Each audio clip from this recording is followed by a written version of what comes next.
As tensions rise between the U.S. and Venezuela, the Pentagon is steadily amassing combat power in the Caribbean, signaling the potential for a much larger and longer-lasting campaign. We'll see what happens with Venezuela. Venezuela has been very dangerous. Some of the buildup has been intentionally noisy. Make no mistake about it. And posted on social media. What you're doing right now, it's not training. This is the real world exercise.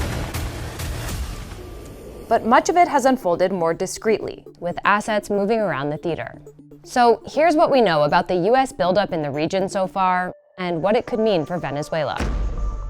In late August, the U.S. ordered 3 warships into the Caribbean. And as the Trump administration began its controversial strikes on alleged Venezuelan drug boats in early September, a Marine Expeditionary Unit, or MEU, deployed to the Caribbean and began exercises. A MEU consists of about 2,200 Marines and sailors who operate from ships with air and ground attack capabilities. They're trained to launch missions in a matter of hours. In the weeks that followed, C-17 cargo planes and F-35 fighter jets began arriving at the once-shuttered naval station Roosevelt Roads, signaling the activation of the old U.S. military base in Puerto Rico. Also in Puerto Rico, a P-8 Poseidon spy plane and MQ-9 Reaper drones were identified in various locations. Reapers are extended-range drones that can stay in the air for more than 24 hours and carry multiple weapons. Open-source researchers have also posted about another significant development, the possible presence of a secretive U.S. Special Operations ship. What do those types of equipment signal?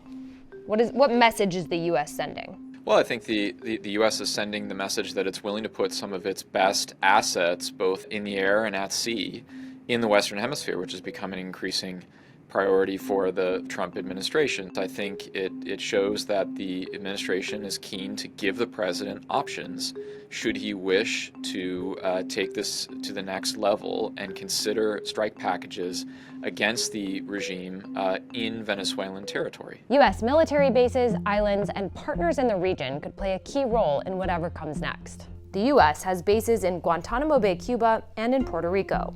And nearby are the U.S. Virgin Islands. There have been dozens of C-17 flights to St. Croix in recent weeks. The U.S. also has friendly relations with Barbados, Grenada, and Trinidad and Tobago, and could lean on them for help. In Trinidad and Tobago, the Pentagon has a status of forces agreement, which means it could potentially stage forces and assets in the country.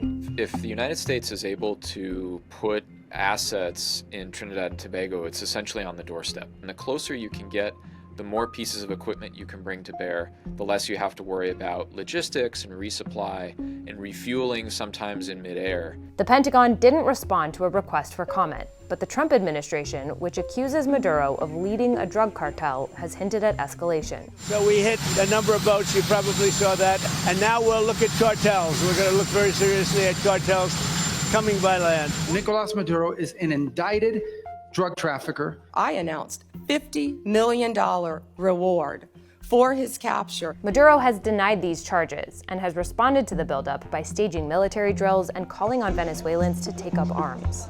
And while he's been trying to appease the Trump administration recently, the White House has continued to ramp up the pressure. How has he been reacting to the buildup? Maduro has been preparing people for what he thinks is an existential threat to his regime. He's also been trying to rally Russia, China, Iran, some of his other authoritarian allies to his side. And notably, one of the things that I think he's really come up short on is getting any kind of pledge of mutual support should the United States take any kind of kinetic action against his regime.